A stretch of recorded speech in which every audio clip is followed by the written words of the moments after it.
The beginning of the stories. Summer holidays. Aji smiled to herself as she waited for two more of her grandchildren to arrive. Raghu and Minu would be here soon. Anand and Krishna had already arrived with their mother the previous evening. They had been waiting restlessly for their cousins to arrive ever since. Even though Aji told them Raghu and Minu would be here in the next morning, these two kids just would not listen. They went to the railway station with their grandfather Ajja to receive them. The train must have pulled into the tiny railway station of Shiggaon by now, and their grandfather would have hired a taxi to bring them home along with their mother and the stacks of luggage. Aji hurried through her bath. She had finished cooking their favorite dishes and now wearing a nice soft cotton sari before going to the veranda to wait for them. There they come. What a noise the children were making. They all nearly tumbled out of the car and came leaping and shouting to her, each wanting to be the first to be hugged by her. Each one wanted to be closest to Aji. Soon the children settled down. A visit to Ajja and Aji's house meant first inspecting the garden to see how much plants had grown since they last came. Then they went to check the cows, calves, dog, pups, cats and kittens. Then they all ate huge quantities of Aji's delicious food. Finally, while their mothers went off to chat and rest, the children gathered around their grandmother for the best part of the holidays, listening to her wonderful stories, particularly in the late afternoon. Let us two gather under the first revolving fan on a mat on the floor, fighting to be nearest to her and listen in. Doctor. The first day, the children asked, Aji, how do you know so many stories? Aji smiled and answered, my grandmother told me many stories. Some I read in books, a few I learned from youngsters like you, and the rest from your Ajja. Then Aji paused and said, I see all of you have grown a lot since the last time I saw you. So before I start telling any stories, I want to know what each of you want to be when you grow up. Raghu, who was 11 years old and the oldest of all, said immediately, I want to be an environment scientist. Minu, who was 9, said, I have not decided, maybe a computer person like my dad.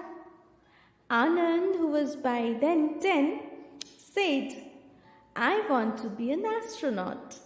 And his twin sister Krishna firmly said, I want to become a fashion designer. Aji smiled. I'm glad all of you have thought about this. We should always have some aim in life which we must try to achieve while being of help to others.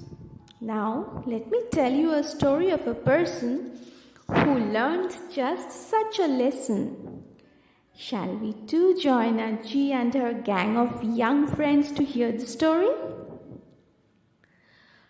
On a blazing hot afternoon, an old man came walking down a narrow village path. He was tired and thirsty. Right by the road, he spotted a tiny grocery store. It had a thin roof and mud walls. The shopkeeper sat inside, fanning himself and shooing away the flies that were buzzing around in the stifling heat. There was a little bench in front of the store where villagers met when evening came and the land had cooled down. The old man flopped down on the bench. He was so tired that for a while he could not speak. Finally, he opened his mouth and uttered one word: "Water!" Now, this village had been facing a horrible problem for a long time. It was near a great desert, and the rain came only once a year to fill its ponds and wells.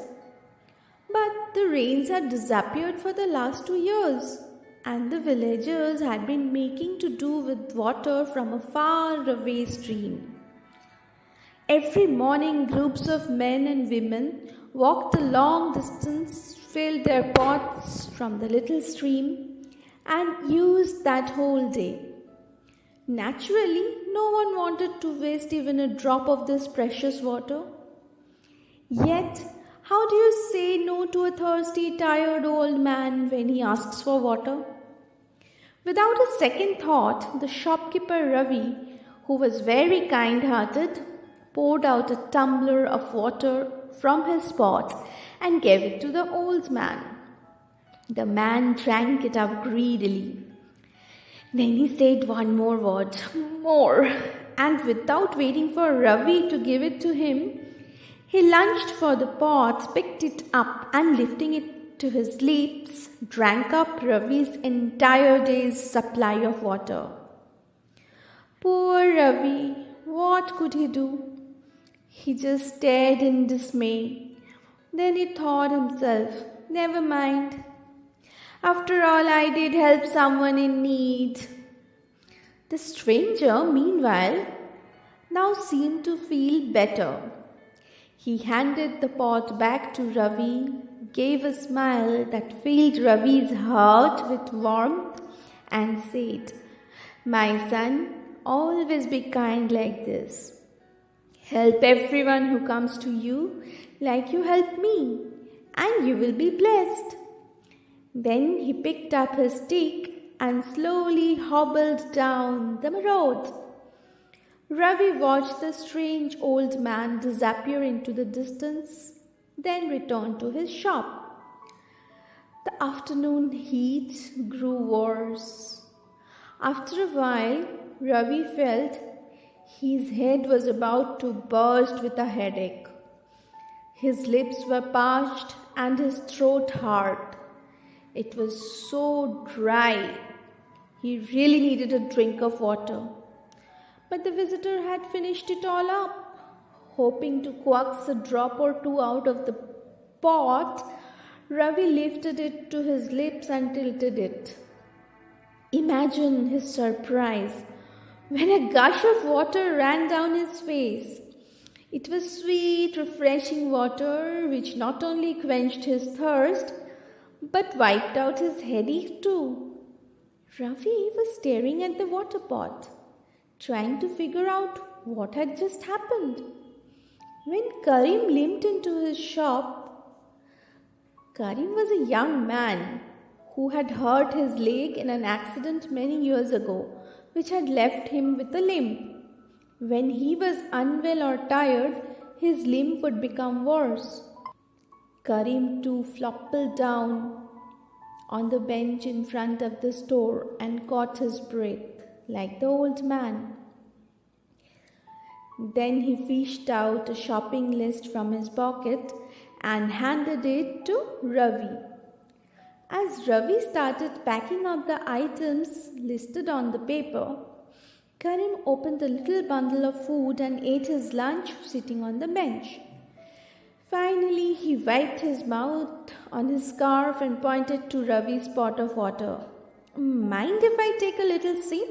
It is so hot after all." Ravi was busy measuring out some dal. He said without looking up, "I would be happy to offer you some, but someone's already had most of it. Then I was feeling unwell, and I think I finished the last of it. What are you saying, my friend? I can clearly see the pot brimming over with water. Ravi looked up and stared in disbelief. In front of his eyes, Karim poured out a tumble full of water and drank it. Then he paid for all his groceries and left the store. Did his limp look as if it was nearly gone? Ravi watched him for a while, trying to figure out, then decided the heat was playing tricks on his mind and went back into the cool comfort of his shop and dozed off. He woke with a start as someone was calling his name urgently. He opened his eyes to find Karim back. This time he was holding by the hand his little sister Fatima. "Brother, wake up! We need your help!" Karim urged. What? Is something wrong?" "Fatima is burning with fever." "Then go to a doctor." "Why have you got her to a grocery shop?" Karim stared at him and said, "You mean you don't know you just helped me?" "My leg, which has been troubling me for the last many years, healed up on its own as soon as I drank the water from your magic pitcher." "Give Fatima a drink from it too. I am sure her fever will disappear in no time." Ravi was astounded. Magic pitcher? Healing water? What was Karim going on about? Nonetheless, he passed the pot to Fatima. She drank a bit, then sat down to rest. Within minutes, she lifted her head and said, "It is true, brothers, I am indeed cured of the fever." Soon the news spread in the village like wildfire. Ravi, the quiet, kind grocery storekeeper, was now the owner of a magic pitcher, the waters from which could heal anyone of any disease. Every night, Ravi left the pitcher in the store, and in the morning, it would be filled to brim with sweet, cool water. Daily, a queue of sick people and their relatives collected in front of his shop. To each one, Ravi gave a drink of the water and then went away, saying they were now better. The pot was never empty. Ravi realized the old man he had helped must have given him this gift in gratitude. Ravi understood what a great gift it was and thanked him daily in his mind. Soon his little store turned into a hospital. Ravi did not charge a paisa for the water. People would leave some money, some gifts for him, and the others did not pay him anything. But he was still happy with that.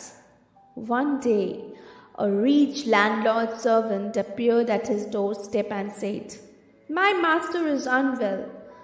Come with me and give me a drink of your water." Ravi replied, "See the crowd of people behind you waiting for their turn. How can I leave without helping them and go to your master? Do you think these sick people can stand in the sun for long? Tell your master to come to me instead, and I will give him the water here." The servant says, "Ravi, what will you get by helping these poor people? A few rupees, some rice and dal? Come to my master's house. He will shower you with money and gifts. Your worries about making ends meet will be over at least for a month." Ravi was tempted. It was true. Why not cure one rich man and get some help in buying his daily needs? Ravi told the people waiting outside to come back the next day and went with the servant to the landlord. Slowly in this way, Ravi changed. Where once he could not bear to see the pain and sadness of the sick and poor people, he now started each day hoping he would get one rich patient at least who would pay him handsomely. Days passed thus, seasons changed, and it was summer once more.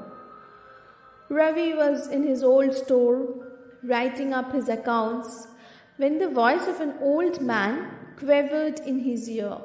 "Son, water." Startled, he looked up. Was it the same old man who had given him the gift of the magic pitcher? But right behind the visitor was none other than the king's messenger. "Come quickly," the messenger shouted. "The queen has been bitten by a mosquito." "Water," the old man repeated.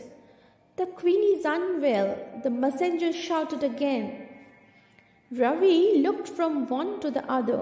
One was a grubby old man who may or may not be the same person who gave him the pitcher. On the other side, a messenger from the king himself. He pictured the gold coins showering down on him once his healing water soothed the king's mosquito's bites. The choice was clear. He picked up his pitcher and said to the stranger, "Wait right there, uncle. I'll be back soon." The king's swift-footed horses took him to the palace. There he rushed to the queen, who was staring in dismay at the mosquito bites on her arm. He tilted the pitcher to pour some water into a tumbler, but nothing came. Again and again he tilted the pitcher. He turned it upside down and stared to its depths. It was dry as a bone. "You cheat!" the king roared. "So this is how you have been fooling the people of my kingdom? Get out and never let me hear that you have acquired magical healing powers. If you claim such a big thing again, I will banish you forever from the village." Then he turned to comfort his queen, who was splashing tears on the bump on her arm. Ravi slowly walked back to his village. He went to his shop. No one was there. He searched for the old man who had asked for water. He was nowhere to be seen. He called out, "Uncle, I'm sorry. I made a mistake. Please do come. I will give you the water." But there was no reply. Now he realized this was the same old man whom he met a year back. He remembered the people he had healed once out of kindness and compassion, and how much they had blessed and loved him in return. He remembered their little acts of generosity, sparing him a few coins, a bundle of vegetables from their garden in return for the water. When did he become so selfish and greedy that he would neglect the people who had needed him the most? The old man had taken back his powers when he sensed Ravi had misused the gift. Never mind, Ravi smiled to himself. He would use the money he had received for the water to bring a real doctor to the village. Someone who would help the people with his knowledge of medicines and diseases, so that they need not wait for a magician to cure them of their illnesses. From that day onwards, Ravi filled his pitcher with ordinary water from the stream and carried it back carefully to his little store and waited for the old man. Maybe one day he would be back, but till then, Ravi was determined to bring a real medicine man to his village. Aji finished her story and looked around at the 4 little faces around her. Raghu was in deep thought. Aji smiled at him.